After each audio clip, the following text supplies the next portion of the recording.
සුබ දවසක් වේවා හැමදෙනාටම. ආදරයෙන් පිළිගන්නවා මගේ රසයි කිචන් YouTube channel එකට. අද මම ඔයාලට කියලා දෙන්න යන්නේ හසුම රස රයිස් එකක් ගෙදරදී හදාගන්නේ කොහොමද කියලා.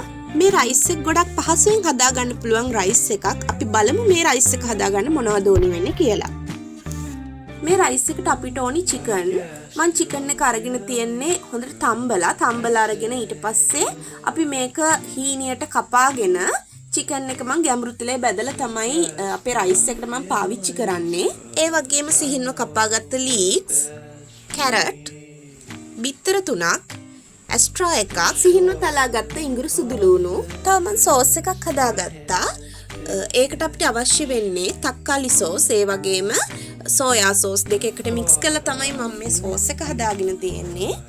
තක්කාලි සෝස් එකෙන් මේස හැඳි 4යි, සෝයා සෝස් එකෙන් මේස හැඳි 4යි, ඒ වගේම එකට සීනිත් එකතු කරලා තමයි මම මේ සෝස් එක හදාගෙන තියෙන්නේ. අද මම මේ රයිස් එක හදන්නේ රයිස් කුකර් එකේ. ඉස්සෙල්ලා මම රයිස් කුකර් එකට මෙන්න මේ විදිහට පොල් තෙල් එකතු කරගන්නවා.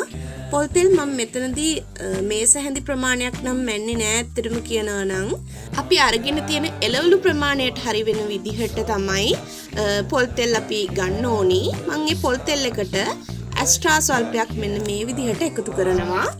ඔයාලට ඇස්ට්‍රා දාන්නත් පුළුවනි. නැත්නම් පොල් තෙල් එකම මේක හදාගත්තත් වරදක් නැහැ. මොකද පොල් තෙල් දැම්මයි කියලා කිසි වෙනසක් වෙන්නේ නැහැ රයිස් එකේ. අපේ තෙල් ටික මේ විදිහට රත් වීගෙන එනකොට අපි හීනියට තලාගත්ත ඉඟුරු සුදු ලුණු දෙක මේකට එකතු කරගන්නවා. ඉඟුරු සුදු ලුණු නම් අනිවාර්යයෙන්ම එකතු කරන්න. මොකද ඉඟුරු සුදු ලුණු එකෙන් තමයි අපිට රයිස් එකේ රස තවත් වැඩි කරගන්න පුළුවන්. ඊට පස්සේ අපි මෙන්න මේ විදිහට කැරට් ටික එකතු කරගන්නවා.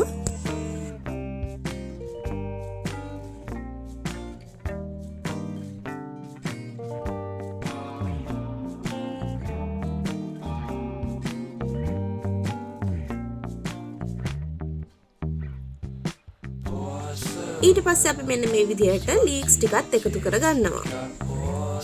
දැන් අපි හොඳට මෙන්න මේ විදිහට මික්ස් කරගන්න ඕනි. සමහර කට්ටිය ලීක්ස් එකතු කරගන්නවා රයිස් එක හදලා ඉවර වෙලා බත් එකටම.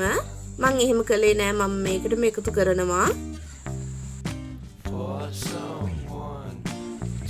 ඊට පස්සේ මෙන්න මේ විදිහට අපි මැදින් පොඩි හිස් තැනක් වගේ හදාගෙන අපි එතරට බිත්තර 3 එකතු කරගන්නවා. බිත්තර 3ම එකතු කරගෙන අපි මේක ඔම්ලට් එක විදිහට හැදෙනකන් මෙන්න මේ විදිහට අපි ඒකට ගම්මිරිස් කුඩු, ලුණු කුඩු දෙක ඇඩ් කරගන්නවා.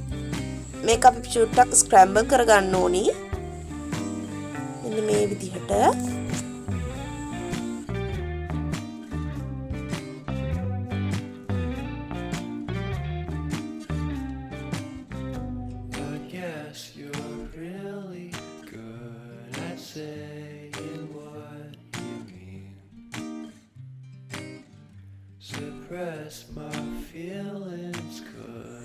දැන් අපි ආයෙත් ලුණු කුඩු චුට්ටක් එකතු කරගන්නවා.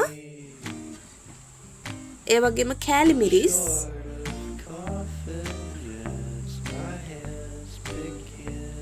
ඊට පස්සේ අපි හොඳට මෙන්න මේ විදිහට මික්ස් කරගන්න ඕනේ. අපි කලින් ලුණු එකතු කළේ අපේ ස්ක්‍රැම්බල් එකට. අපි දැන් ලුණු එකතු කළේ අපේ මික්සර් එකට. දැන් අපි හදාගත්ත අර සෝස් එක මේකට එකතු කරගන්නවා.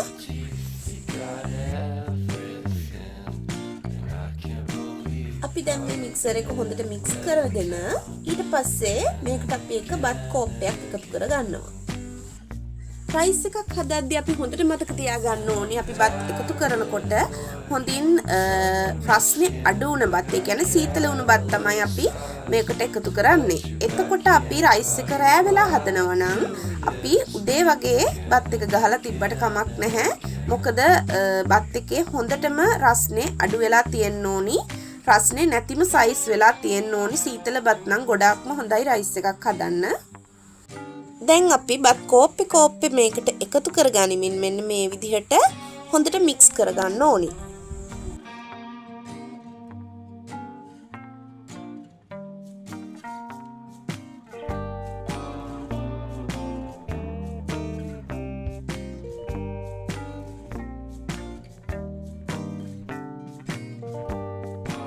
දැන් අපි මේකට බැදගත්ත චිකන් ටික මෙන්න මේ විදිහට එකතු කරගන්නවා.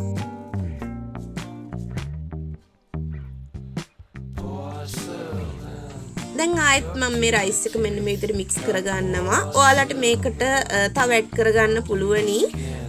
ගැඹුරු තෙලේ බැදගත්ත සොසේජස්, එතකොට මාළු ඕනි දෙයක් ඔයාලට මේකට ඇඩ් කරගන්න පුළුවනි. මාළුනත් චූටියට කප්පලා ඇඩ් කරන්න පුළුවනි.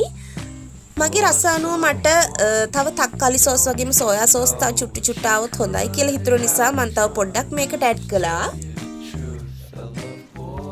මට රයිස් එක මික්ස් කරන්න මට හිතන විදිහට කුකර් එක මට චුට්ටක් මදි වගේ කියලා හිතුණා.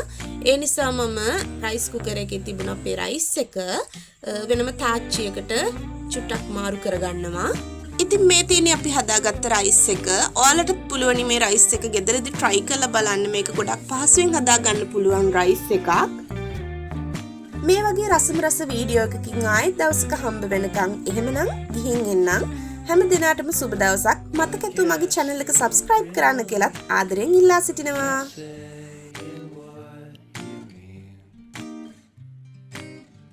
Suppress my feelings 'cause I know what's best for me.